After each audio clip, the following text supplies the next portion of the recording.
15 seconds.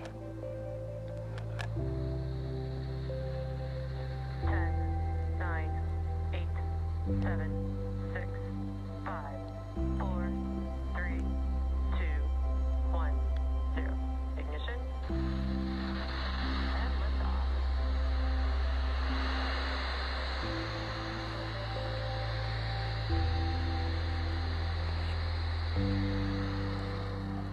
Vehicles pitching downrange.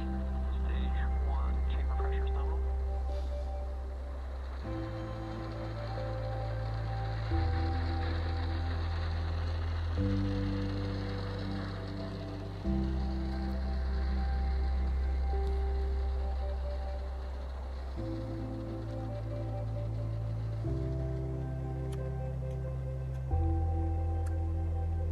There we see Falcon 9 has successfully lifted off from Cape Canaveral Space Force Station, carrying our stack of Starlink satellites into orbit. There we just heard the power and telemetry are all nominal. We're going to throttle the engines down in preparation for max Q, and this is the largest structural load that the vehicle will see during ascent, so slowing the vehicle down a little helps during that short period. Max Q coming up here in just a couple of seconds.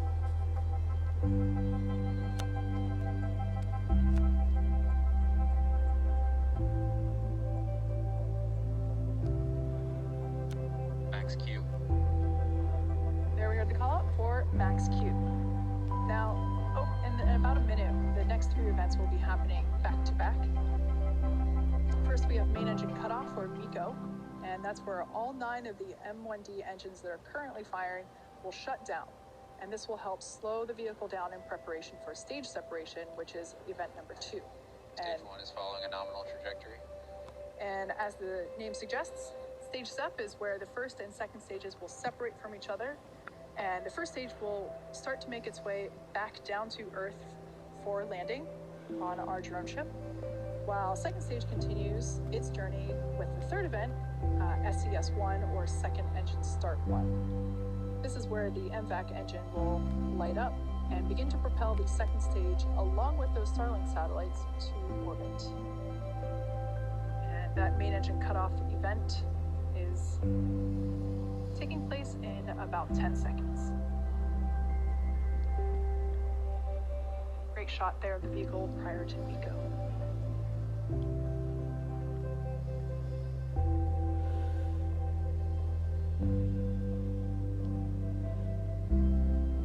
Main engine cutoff. Stage separation confirmed.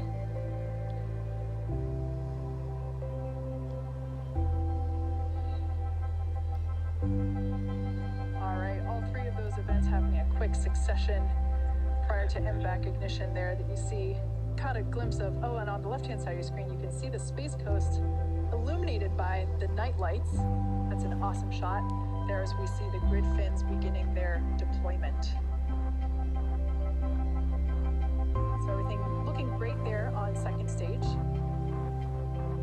Bearing separation confirmed. There's the verbal call out, and there on your screen you can see Trajectories. All right, great news all around. We had fairing separation. Those we'll be attempting to recover those using our recovery vessels. Then we heard everything looking nominal for both first and second stages. It's dark on the left-hand side of your screen there as the Space Coast night lights fade out of view, but that first stage is going to be coming back down and making a landing. And in order to do so, it'll be executing 2 burns in order to make that drone ship landing. The first burn is the entry burn, where 3 of the M1D engines will reignite. This will help to slow the stage down as it re-enters the upper part of the Earth's atmosphere. The second burn is the landing burn, and that is a Positional signal Bermuda. single engine burn where we will reignite the center engine, and that will help bring the vehicle speed down rapidly in order to make a soft landing on our drone ship. Of course, I still love you. Everything continues to look great there. Trajectory looking nominal for second stage. Bright white glow coming from that MVAC nozzle.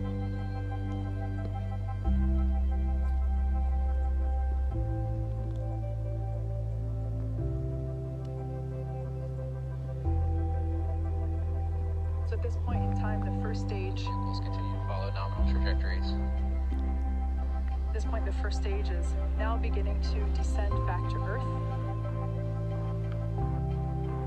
It is equipped with 4 hypersonic grid fins that are positioned near the top of the first stage.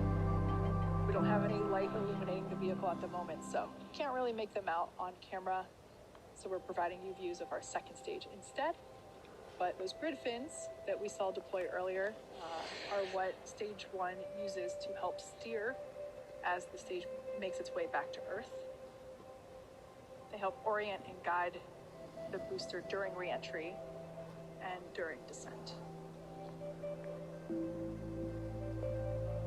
Additionally, the first stage will occasionally use nitrogen gas bursts for attitude control.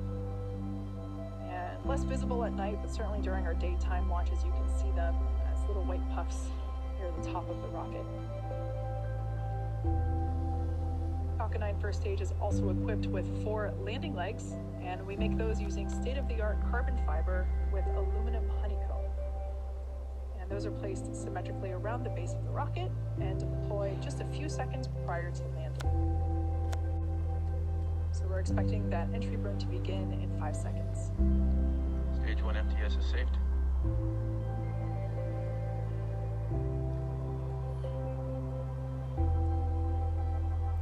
Stage 1 entry burn startup. Alright, so this 20-second burn has just begun. You can see that there on the left-hand side of your screen.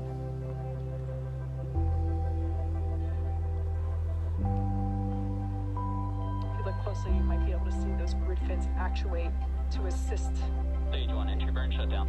steering of that stage 1, and as you just heard, shutdown of that entry burn. That is the first of Continue to follow nominal trajectories. 2 burns that first stage will perform today. Good news there that both vehicles are following nominal trajectories.